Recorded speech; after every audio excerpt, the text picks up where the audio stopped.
week number 5. Today we are talking about attribute number 4 in our series called Follow. Follow, the whole series is based on this book written by Dr. McNaughton. We're honored to have him with us today. I've heard it said that leadership is about influence. It's not about your title, not about position. And you say in your book that one of the attributes of a follower of Jesus is learning to influence. Tell us what that means. Well, Jesus, early on in his followers' life, he told them that you are the salt of the earth, you are the light of the world. And salt has an influence wherever it is. It flavors things, of course, but it can also preserve. And when Jesus said you're the salt of the earth, he intends for your life to have an influence wherever you go. And light actually guides people, to wherever you're going, especially for those who can't just flip a switch at nighttime. So your life is supposed to be that. But Jesus didn't say, hey, I want you to go run a play in evangelism or something like that. He just said your life, wherever you go, ought to both enhance people's lives, but it also ought to guide people. And you say, well, how do you do that? And Jesus says, right after that, he says, let your light so shine before men that they may see what? Your good works. So the way you live ought to influence people or point them to Jesus. So I think that's somewhat of what he's talking about there. That's great. So how can we measure that? How can we know that our life is making a meaningful impact in other people's lives? Wow, I don't know how you measure it. I mean, sometimes you can see it because a friend of yours says, hey, I want to know what's different about you. Good. And so you may have the opportunity to lead a friend to Christ. You can also influence them in a sense by inviting them to to church. I know that I love to invite people to Access, because I know that they're going to hear the gospel. I know they're going to have an opportunity to respond, and I also know they're going to be challenged to be a better person. And so whether or not they're even going to become a follower, if they come, they're going to be challenged to be better. So even all of that is influence in people's lives. So yeah. In Acts 1:8, Jesus says to his disciples and followers, you will be my witnesses in Jerusalem, Judea, Samaria, and to the ends of the earth. My question to you is, a witness is just someone who shares what they've experienced. Mm-hmm. Tell us how you share your story. How do you share your faith with others and help us get better at that? Well, it's interesting. I found myself feeling very inferior to really most Christians growing up because I was around people who were constantly going out and witnessing, and I often found myself saying, I don't know, that doesn't feel right to me. And I started learning to meet people and to listen to them. And I found that there are very few people on the planet who listen to people. Mm-hmm. And I found that if I really just let Christ care for people through my life, that they would share all kinds of things. And so I actually think talk less and listen more. And then if you're really a good friend with somebody, at some point, they're going to ask you what you think, and that's so much easier to share Christ when somebody asks questions right. related than to try to push it into a conversation or make it feel weird.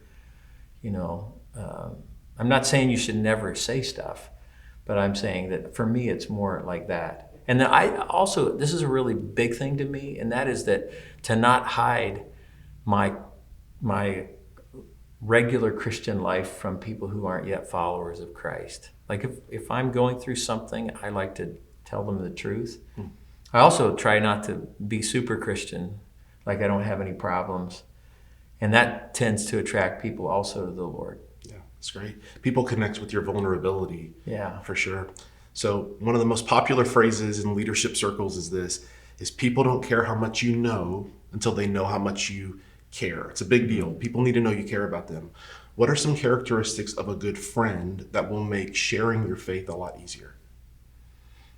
Really listening to what people are going through, asking questions, and then listening until they're done, and then summarizing really what they just said, and saying, "Wow, it sounds like," and if they say, "Yeah, that's it," then you know that you've actually heard. Very few people really listen. So that'd be one thing. And I forgot your question. Yeah. My question is, what are good characteristics of good friends? Oh, yeah. Good job listening, by the way. Yeah, you Whatever. yeah. I listened really well, huh? Another characteristic of a good friend is just being there for them. Like if they're moving, I mean, just being there to work and just do stuff, inviting them out to go to do things that are fun. I think sometimes we make Christianity to be about something it's really not. It's not boring, for sure. Access helps with that because it's not a boring place. It's a fun place to be. But, doing stuff together as friends, creating community, being in a group, having fun, all of those things are part of being a good friend, listening. That's good. And then, sometimes you really need to come through for your friends. They're going through a really painful thing. And you need to be there and just listen to them or carry a heavy load or take care of their dog or whatever, Absolutely. Not their cats. Yeah. I've heard it said that one of the most important things we can steward or manage is our influence. And some people think they don't have any influence. Help us assess the influence that we have. How do we know that we have some influence? Well, all of us have influence, absolutely. I mean, if you have a family, people around you are, you're going to have some influence on them. Then there's friends. You might not have a lot of friends, but you have people that you're around. You also have if you're working, you have a place where you work, and the way you work actually is a witness. Are you the kind of person that really puts in a full day's work, for a wage, or do you take too long of breaks, or do you arrive before or after work starts? Says the guy who was 5 minutes late this morning. But how are you living in a way that at work that is an influence? Are you negative? Do you talk poorly about your leaders around you? I mean, there's all kinds of ways. And then just your neighbors, the people who live around you, they watch you. The other day, I had our neighbors said, how little they see me. And I thought, I want to change that. When they're doing a big project, are you one who will come over and say, hey, can I help you out? Yeah. So it's just, those 4 areas, all of us have those at some level. So you have a powerful witness, even if you don't have a big platform in the universe, you have a big enough platform. Yeah. That's awesome. So as you jump into your group discussion today, I want to challenge you, take a moment and think about the areas in your life where you do have influence. Like we are called to learn to influence, but you already have some, and God invites you to develop it as you follow closer to Jesus. So congratulations on making it to this week. I encourage you to take the next few minutes and dig in with your group questions, and let's see what God does through it.